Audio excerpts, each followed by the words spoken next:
Ер нь бол хууль тогтоомжийн хууль гэдэг бол хуулиудын хууль. Яг гэвэл энэ хуулийн дагуу Монгол улсад одоо гарч байгаа хуулиуд чинь гарна шүү дээ. Тэгтэл энэ хуулиудын хуулинд хамгийн гол зарчмын орж байгаа юм чинь аливаа хууль гарахтаа хүний эрхийг зөрчиж гэнэ үгүй юу?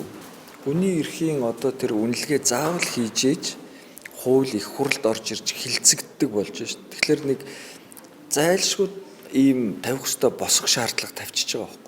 Тэгээ бүх хуулинд ялгаагүй. Энэ маш чухал. Тэгээ энэ дээр хүний эрхийн комиссийн оролцоо эрс нэмэгдүүлж өгч байна.